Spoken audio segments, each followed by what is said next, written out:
Hello friends, नमस्कार। आज हमारा टॉपिक क्या, मैंने ये बुक को स्टार्ट कर रहा हूँ और इसका नाम है उत्तर प्रदेश लोक सेवा आयोग को लेकर के जीएस पॉइंटर में। ठीक है, इसमें टॉपिक वाइज जो है सारी चीज़ें दी गई हैं, तो मुझे लगेगा कि आपको ये पसंद आएगा। मैं उसको आपको समझाने का बेहतर तरीके से प्रयास करूँगा। कोई भी समस्या या क्वेरीज आती है तो आप बताने का प्रयास करिए। इसमें हम यूपीपीसीएस प्री, समीक्षा अधिकारी, सहायक समीक्षा अधिकारी, आरओ, यूडीए, एलडीए और सम्मिलित राज्य अभियंत्रण सेवा, एई, यूपी ट्रिपल एस सी जे, एपीओ, यूपीपीसीएस, जीडीसी, जीआईसी प्रवक्ता, वन संरक्षक अधिकारी, एसीआरएफओ, मुख्य परीक्षा, इसमें सब सबऑर्डिनेट वगैरह जो है, बीईओ जिसमें कवरअप होंगे, तो हम इसको लेकर के चलेंगे। ठीक है, ये हमारी विषय सूची है। थोड़ा हम इसको जूम करके आपको बताते हैं। देखिए, इसमें उत्तर प्रदेश लोक सेवा आयोग परीक्षा पाठ्यक्रम देखेंगे। उसके बाद यहाँ पर उत्तर प्रदेश लोक सेवा आयोग की पूर्व परीक्षाओं में पूछे गए प्रश्नों के विश्लेषण चार्ट इसमें है। फिर इतिहास का है। इतिहास में आपको पता होगा कि एंशियंट, मेडुअल, मॉडर्न तीनों है इसमें। फिर भूगोल है, इंडियन ज्योग्राफी है, भारत का भूगोल, विश्व का भूगोल, भारतीय संविधान एवं राज्य व्यवस्था है, भारतीय अर्थव्यवस्था है, सामान्य विज्ञान एवं कृषि है, भारतीय कृषि है, भौतिक विज्ञान, रसायन विज्ञान, जीव विज्ञान, विज्ञान और प्रौद्योगिकी, पर्यावरण एवं पारिस्थितिकी, जनसंख्या और नगरीकरण, पॉपुलेशन अर्बनाइजेशन, उत्तर प्रदेश के सामान्य जनरल नॉलेज जो है इसमें पूछे जाएंगे, तो वहाँ पर हम देखेंगे। तो उत्तर प्रदेश लोक सेवा आयोग की परीक्षा पाठ्यक्रम ये है। इसमें आपको सामान्य अध्ययन के लिए दिया गया कि राष्ट्रीय एवं अंतर्राष्ट्रीय महत्व की सभी समसामयिक घटनाएं। तो मैं कभी इसको अलग से पाठ्यक्रम लेकर के आऊँगा, वहाँ पर मैं इसको एलेबरेट करूँगा कि टाइमिंग में दिक्कत आ रही है, फिर कब कब कहाँ से कितने कितने क्वेश्चन पूछे गए हैं, पूरा चार्ट का विश्लेषण है। 1991 से 97 में देखिए कब पूछा गया था, वर्ष 1998 में से 2020 में कितने प्रश्न पूछे गए, 120 प्रश्न और 960 नंबर के थे। ठीक है, तो ये मेंस वगैरह की सारी चीज़ें बताई गई हैं। खंड शिक्षा अधिकारी में कितने क्वेश्चन पूछे गए हैं, तो छोड़ते हैं, आगे बढ़ते हैं। ये देखिए हमारा टॉपिक है इतिहास। इतिहास किसको कहते हैं? हेरोडोटस ने कहा था कि जो बीत गया है वही इतिहास है, जिसका लिखित साक्ष्य हो, जिसको हम पढ़ सकें, वही इतिहास है। तो चलिए शुरू करते हैं। आज हमारा टॉपिक होगा एंशियन हिस्ट्री का, और एंशियन हिस्ट्री में हम देखेंगे भारत की प्रागैतिहासिक संस्कृति, इंडियन प्री हिस्टोरिक कल्चर। ठीक है, तो क्वेश्चन देखिए पॉइंटर्स के रूप में है, इधर जो है कब कब कहाँ कहाँ का पूछा गया इसके बारे में लिखा गया है इस तरफ। तो चलिए शुरू करते हैं। विंध्य क्षेत्र के पाषाण युगीन लोगों ने नूतन भूतल काल, नूतन माने नए, भूतल का मतलब होता है भू के ऊपर, काल के अंत में प्रव्रजन मतलब हुआ यात्रा किया। प्रव्रजन का मतलब होता है एक स्थान से दूसरे स्थान पर जाना। विंध्य क्षेत्र आपको पता होगा, ये हमारा भारत है, ये हमारा विंध्य क्षेत्र है। ठीक है, तो नूतन भूतल काल में, नवीन जो भूतल काल है, वहां पर पाषाण युगीन लोग कहाँ किस तरफ जो है अपना प्रव्रजन किए थे, यात्रा किए थे, छोड़ करके गए थे, तो वो है गंगा घाटी की तरफ। ठीक है, उसके बाद अगला क्वेश्चन है, प्राचीन काल में आर्यों के जीविकोपार्जन का मुख्य साधन क्या था? शिकार था, आखेटक थे आर्य। उस स्थल जहां से प्राचीनतम स्थानीय जीव के प्रमाण मिले हैं वो है मेहरगढ़। मेहरगढ़ से प्राचीनतम स्थानीय जीव के साक्ष्य मिले हुए हैं। गंगा घाटी में धान की खेती का प्राचीनतम प्रमाण मिला है लहुरा देव में। लहुरा देव संत कबीर नगर में है, वहां धान की भूसी के सबसे प्राचीनतम साक्ष्य मिले हैं, लहुरा देव संत कबीर नगर। मध्य पाषाणिक स्थल से पशुपालन के साक्ष्य उपलब्ध हुए हैं बागौर, राजस्थान में बागौर है, वहां से मध्य पाषाणिक स्थल से क्या मिले हैं आपको? पशुपालन के साक्ष्य मिले हुए हैं। फिर यहाँ पर देखिए मध्य पाषाण काल में पशुपालन के प्रमाण मिलते हैं लेखनिया। लेखनिया में पशुपालन के साक्ष्य भी मध्य पाषाण काल से मिलते हैं। ठीक है, और बागौर से भी राजस्थान जो है, राजस्थान में है, वहां से भी जो है आपको पशुपालन के साक्ष्य मिलते हैं। मध्य पाषाणिक प्रसंग में पशुपालन के प्रमाण जहां मिले हैं वह स्थान है आदमगढ़। ठीक है, उत्खनित प्रमाणों के अनुसार पशुपालन प्रारंभ हुआ था मध्य पाषाण काल में। भाई जब हमने उत्खनन किया तो पशुपालन के साक्ष्य कहाँ से प्रारंभ हुए? मध्य पाषाण काल से। तो आप सीधा इसमें बताने का मतलब ये है कि मध्य पाषाण काल में पशुपालन के साक्ष्य मिले थे। कहाँ कहाँ से मिले थे? तो लहुरा बागौर से मिले थे, लखनिया से मिले थे, आदमगढ़ से मिले थे। ठीक, इसमें है मृत्य मित्यात्र रहित नव पाषाणिक अस्तर प्रकाश में आया तो गुप्त कराल से। मित्यात्र रहित नव पाषाणिक अस्तर प्रकाश में से आया तो कहाँ आया, ये गुप्त कराल से आया। गुप्त कराल में गुफा रही होगी तो वहां से मृत्या मतलब होगा मिट्टी से रहित नव पाषाणिक अस्तर कहाँ से है, तो गुप्त कराल से हुआ। बीईओ 2006 में पूछा गया था ये। खाद्यान्नों की कृषि सर्वप्रथम प्रारंभ हुई थी नवपाषाण कालों में। जो खाने वाली जो खेती थी कब प्रारंभ हुआ था, तो ये नवपाषाण काल में हुआ था। पशुपालन मध्य पाषाण काल में हुआ था। खाद्यान्न की कृषि कब हुई थी, तो नवपाषाण काल में हुई थी। नवपाषाण कालीन गर्त निवासों का अवशेष मिले हैं बुर्जहोम और गुप्त कराल से। तो गुप्त कराल और बुर्जहोम जम्मू कश्मीर में है। यहाँ से क्या हुआ है कि गर्त आवास मिले हुए हैं, गड्ढे में आवास मिले हुए हैं। ठीक है। राख का टीला नवपाषाणिक स्थल से संबंधित है संगल कल्लू से। संगल कल्लू आपका तमिलनाडु या दक्षिण भारत में स्थित है, तो राख का टीला वहां पर मिला हुआ है, नवपाषाणिक स्थल है। भारतीय उपमहाद्वीप में धान की खेती के प्राचीनतम जो साक्ष्य कहाँ है, तो विंध्य क्षेत्र में है। पूरे भारतीय उपमहाद्वीप में यदि धान की खेती के प्राचीनतम साक्ष्य देखे जाएं तो कहाँ पर है, ये विंध्य क्षेत्र में है। जबकि अभी तक जो प्राचीनतम साक्ष्य मिला है वो कहाँ पर मिला है धान का, वो मिला हुआ है आपके लहुरादेव संत कबीर नगर से। ठीक है। इसके पहले आप देखेंगे 7000 वर्ष ईसा पूर्व जो पहले कहाँ मिला है, वो मेहरगढ़ में मिला हुआ है। तो मानव अब तो सबसे ज्यादा पुराना जो क्या है, तो वो है आपका लहुरादेव। मानव द्वारा सर्वप्रथम प्रयुक्त अनाज क्या है, जौ। वस्त्रों के लिए कपास की खेती का प्रारंभ सबसे पहले कब हुआ, कहां पर हुआ था, तो भारत में हुआ था। कपास को सिंडन भी कहा जाता है। बृहद पाषाण स्मारकों की पहचान की गई है मृतक को दफनाने के स्थानों के रूप में। पहले होता क्या था कि जो मृतक होते थे उनको पत्थरों के नीचे जो है दबा दिया जाता था। 2 पत्थर इस तरफ रखे जाते थे, इस तरफ भी और इस तरफ भी। यहाँ पर 100 रखा जाता था, ऊपर भी पत्थर रख दिए जाते थे। ठीक है। तो मृतकों को दफनाने के लिए जो बृहद पाषाण स्मारक कहाँ मिले हुए हैं, मतलब मिले हुए हैं दक्षिण भारत में सब ज्यादा होता था। ठीक है। तो बृहद पाषाण स्मारकों को पहचान की गई है, तो कहाँ, मृतक के दफनाने के लिए। एक ही कब्र में 3 मानव कंकाल कहाँ मिले हैं, दमदमा से।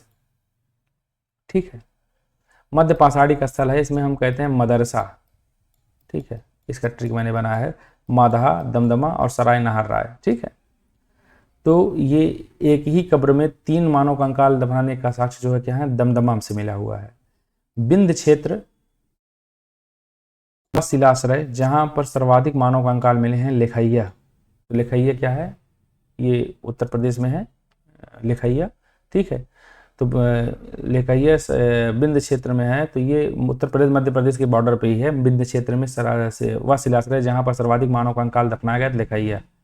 ये भी पीसीएस जीएस 2006 में 16 में पूछा गया है। ठीक है। भारत में वह शिलाश्रय जहां से सर्वाधिक चित्र प्राप्त हुए हैं, भीमबेटका से। यह तीनों काल के भी जो है प्राप्त हुए हैं, चाहे वो पूरा पाषाण कालिक हो, या मध्य पाषाण के हो, नव पाषाण काल के, तीनों प्रकार के चित्र यहाँ पर मिले हुए हैं। दधेरी एक प्रवर्ती हड़प्पीय पुरा स्थल है, कहाँ पे, पंजाब में। ताम्र पाषाणिक स्थल नौदा टोली स्थित है मध्य प्रदेश में। गैरिक मृदभांड पात्र, मृदभांड का मतलब होता है मिट्टी के पात्र, भांड जिसको कहते हैं। तो गैरिक, उसमें अब लाल कलर का इसका पूरा लेप होता था, उस पर काले रख देते थे तो BGW हो जाता था, ब्लैक, काले, लाल मृदभांड। तो गैरिक मृदभांड OCP जिसको बोलते हैं, नामकरण हुआ था कहाँ, हस्तिनापुर में। ठीक है।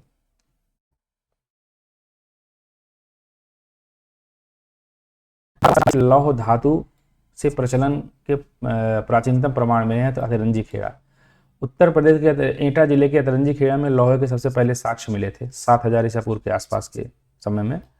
तो वही चीजें, खुदाई में लौह धातु कहाँ मिला था, अतरंजी खेड़ा से मिला था। ताम्राश्रम काल में महाराष्ट्र के लोग मृतकों के शरीर को फर्श के नीचे रखकर दफनाते थे, कहाँ, उत्तर से दक्षिण दिशा में, महाराष्ट्र वगैरह में फर्श के नीचे उत्तर से दक्षिण दिशा में दफना देते थे। कोपेनहेगन संग्रहालय की सामग्री से पाषाण, कांस्य और लौह का त्रियुगी विभाजन किया था, किसने, थॉमसन ने किया था। भारत में प्रथम पुरा पाषाणिक उपकरण की खोज करने वाले कौन थे, तो रॉबर्ट ब्रूसफुट थे, भूगर्भ वैज्ञानिक थे और इतिहासकार भी थे और भूगर्भ शास्त्री भी ये थे। ताम्र पाषाणिक स्थल नौदा टोली का उत्खनन किया गया है, HD संकलिया ने किया हुआ है। ठीक है। भीमबेटका की गुफाएं प्रसिद्ध हैं शैल चित्रों पर के लिए। दमदमा नामक पूरा स्थल संबंधित है, मध्य पाषाण काल से संबंधित है। मैंने आपको बताया था कि मदरसा, इसको टॉपिक को याद कर लिए। मादहा, दमदमा और सराय नहार ये मध्य पाषाण काल के स्थल हैं। ठीक है, अब यहाँ पर हम देखते हैं सेकंड टॉपिक है हमारी सिंधु सभ्यता एवं संस्कृति, Indus valley civilisation and culture. ठीक है, ये क्वेश्चन जो मैंने आपको ऊपर दिखाया हुआ है काफी इंपॉर्टेंट क्वेश्चन है। इसको कई बार आप अगर रिपीट करेंगे तो आपको एक कॉन्फिडेंस आ जाएगा और आप अधिकतर क्वेश्चन आप सही करेंगे। ठीक है, सिंधु सभ्यता संबंधित है आद्य ऐतिहासिक काल से। मैं थोड़ा आपको बता देता हूं। देखिए, इतिहास को समझने के लिए हम 3 भागों में इसको बांटे हैं। ठीक है, एक होता है प्रागैतिहासिक काल, ठीक है, एक होता है आद्य ऐतिहासिक काल और एक होता है ऐतिहासिक काल। ठीक है, अब होता क्या है, देखिए मैं आपको बताता हूँ। इतिहास यहाँ पर आप इसको नहीं कह सकते हैं, जो हमारी चीजें बीत चुकी हैं उसको हम समझने के लिए 3 साधनों का प्रयोग करते हैं। एक प्रागैतिहासिक काल है, एक आद्य ऐतिहासिक काल है, एक ऐतिहासिक काल है। प्रागैतिहासिक काल ऐसा काल होता है जहां पर कोई लिखित साक्ष्य नहीं प्राप्त है। हम खुदाई के अवशेषों के आधार पर, न कोई लिपि समझ पाए हैं न कुछ है, खुदाई के अवशेषों के आधार पर हम समय का निर्धारण करते हैं और कार्बन डेटिंग के माध्यम से, C14 के माध्यम से, और इसी के अध्ययन के अनुसार हम यहाँ का जो है इसके बारे में जानते हैं। इसे हम प्रागैतिहासिक काल कहते हैं। आद्य ऐतिहासिक काल किसको कहते हैं? ऐसा ऐतिहासिक काल होता है जिसमें कोई लिखित साक्ष्य तो मिले हुए हैं लेकिन इसका कोई जो है हमको ना पढ़ पाए हैं ना उसको समझ पाए हैं, अभी भी इसका रिसर्च जारी है, जिसे हम क्या कहते हैं? हड़प्पा सभ्यता, सिंधु घाटी सभ्यता कहते हैं। तो ये इसी के अंतर्गत आता है। ऐतिहासिक काल किसे कहते हैं? जो हमारा बीत चुका समय होता है, जिसके बारे में हमको समझ है, हम उसके लिपि को पढ़ चुके हैं, उसको हम ऐतिहासिक काल कहते हैं। ठीक है, इसमें वेदों का युग है, आर्यों का युग है, ये सब है। ठीक है, तो आज हमारा आदि ऐतिहासिक काल का टॉपिक है सिंधु घाटी सभ्यता या सिंधु सभ्यता में इसकी संस्कृति। ठीक है,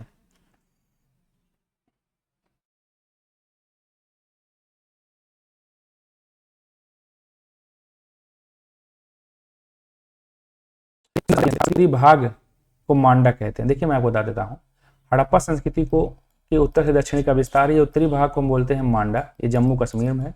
दक्षिणी भाग को बोलते हैं दैमाबाद, ये महाराष्ट्र में है। ठीक है, पूर्वी भाग को हम बोलते हैं आलमगीरपुर, ठीक है, यूपी के आसपास के रीजन है। और इधर हम बोलते हैं क्या इसको? सुतकांगेडोर, ये आपका बलूचिस्तान में है। तो ये 4 भागों में इसका उत्तर से दक्षिण, पूर्व से पश्चिम विस्तार हड़प्पा सभ्यता का है। ठीक है, सिंधु घाटी सभ्यता का वह स्थान जो अब पाकिस्तान में है क्या है? हड़प्पा। सैंधव सभ्यता का महान स्नानागार कहाँ है? सैंधव का जो है वो मोहनजोदड़ो में है। फिर यहाँ पर देखिए, सिंधु घाटी सभ्यता की विकसित अवस्था में वह स्थल जहां से घरों में कुएं और के अवशेष मिले हैं वो कहाँ है? मोहनजोदड़ो से। सिंधु घाटी सभ्यता का पतन नगर क्या था? पत्तन नगर। पत्तन नगर का मतलब होता है जहाँ डॉकयार्ड हो, मतलब जहाँ जहाँ जाके रुके, तो उसे हम लोथल कहते हैं। मृण पट्टिका मिट्टी की जो पट्टी हैं पर उत्कीर्ण सींग युक्त देवता की कृति प्राप्त हुई है लोथल से। हाथी दांत का पैमाना हड़प्पी संदर्भ में मिला हुआ है लोथल से। ठीक है, हड़प्पा का उत्खनन करने वाले प्रथम पुरातत्वविद इसके महत्व को समझ पाए थे, वो थे सर जॉन मार्शल। सिंधु सभ्यता का प्रयोग सर्वप्रथम किया गया था जॉन मार्शल के द्वारा। सिंधु घाटी सभ्यता का पर प्रकाश डालता है पुरातत्व संबंधी खुदाई के आधार पर। सिंधु सभ्यता से संबंधित जो केंद्र उत्तर प्रदेश में है वो आलमगीरपुर और हुलास है। ठीक है, हड़प्पा सभ्यता स्थल लोथल स्थित है गुजरात में। हड़प्पन संस्कृति के संदर्भ में शैलकृत स्थापत्य के प्रमाण मिले हैं धौलावीरा में। ठीक है, धौला का मतलब होता है सफेद, वीरा का मतलब होता है कुआं। एक जुते हुए खेत के प्रमाण मिले हैं कालीबंगा राजस्थान से। भारत का सबसे बड़ा हड़प्पन स्थल है राखीगढ़ी, ये राखीगढ़ी उत्तर प्रदेश में है। सबसे बड़ा हड़प्पन स्थल भारत का है। आदिशंख्य हड़प्पा स्थल स्थित है सिंधु घाटी में। मूर्ति पूजा का प्रारंभ माना जाता है पूर्व आर्यों के समय, प्री आर्यन के समय में। हड़प्पा संस्कृति की जानकारी का प्रमुख स्रोत क्या है? पुरातत्व खुदाई। अवेस्ता या जैन अवेस्ता और ऋग्वेद में समानता अवेस्ता संबंधित है ईरान से। भारत में कपास की खेती का पहला साक्ष्य कहाँ से? मेहरगढ़ से प्राप्त हुआ है। हड़प्पा का वह स्थान जहां पर मिट्टी के हल प्राप्त हुए हैं बनवाली, हरियाणा है बनवाली या बनवाली, इसको हम बोलते थे, बनवाली भी बोलते थे। हड़प्पा स्थल जहां से सेब पेटिका या के ताबूत प्रमाण मिले हैं तो हड़प्पा से है। सिंधु घाटी का पोर्ट टाउन बंदरगाह है लोथल। भारत में स्वतंत्रता के बाद सर्वाधिक संख्या में हड़प्पन स्थलों की खोज ही गुजरात में। ठीक है, तो कल हम फिर ऋग्वैदिक उत्तर वैदिक आर्यों का काल देखेंगे। आज के लिए इतना है, तो आप अपना फीडबैक दीजिएगा। ठीक है, क्लास जैसे लगेगी उसको हम आगे बढ़ाएंगे। नमस्कार।